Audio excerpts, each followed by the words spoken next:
Engineering service असो, नगर परिषद असो, आपण आतापर्यंत झालेल्या परीक्षेचे महाज्योतीच्या विद्यार्थ्यांना मिळालाच पाहिजे, अरे हात वर करून म्हणायचं बार्टीच्या विद्यार्थ्यांना मिळालाच पाहिजे,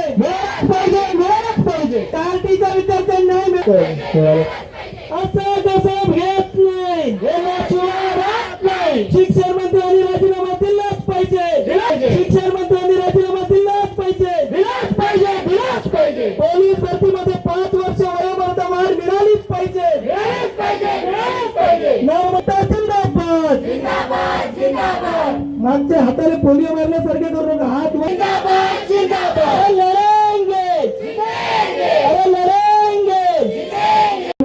विद्यार्थी एकता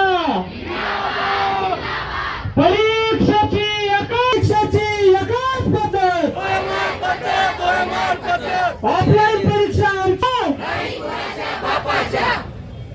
तर विद्यार्थी मित्रांनो, आपण जो निवेदन दिला होता पहिला मुद्दा आहे एमपीएससीतील सर्व पदांची परीक्षा, तसेच महाराष्ट्राच्या एमपीएससीला वर्ग केलेल्या सर्व संवर्गाच्या सरळ सेवा परीक्षा या केवळ आणि याच मुद्द्याला धरून मी जास्तीत जास्त बोलणार आहे.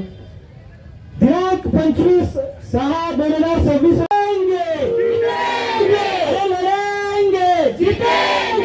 एमपीएससी परीक्षा ऑफलाईन झालीच पाहिजे, पेपर फोन देण्याला कठोर शिक्षा झालीच पाहिजे,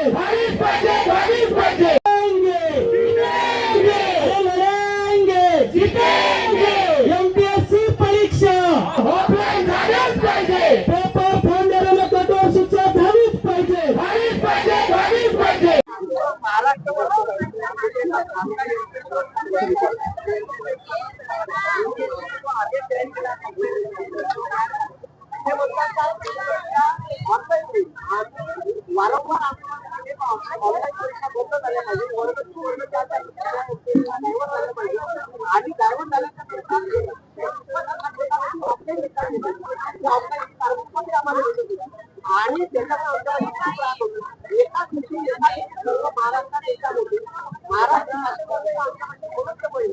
आता मनुष्य महिन्याच्या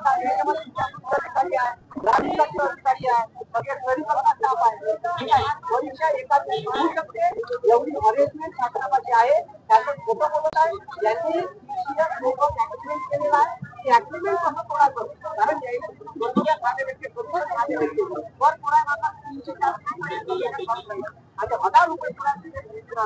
हे आम्हाला मान्य नाही. आणि यांना त्या यामध्ये असं टाकलं तर आम्ही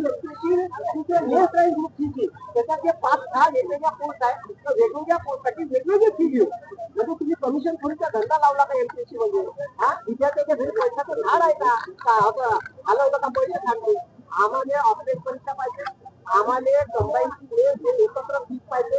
आम्ही तर अशी मागणी केली का तुम्ही आम्हाला 1000 रुपये फी ठेवा एमपीएससीला आणि वर्षभरात जेवढ्याही परीक्षा येईल तेवढे आम्हाला देता आल्या पाहिजे. तुझं तेवढं आमच्या राज्यात एमपीएससीला लागू करावं आणि परीक्षा ऑनलाईन न घेता ऑफलाईनच घ्यावी.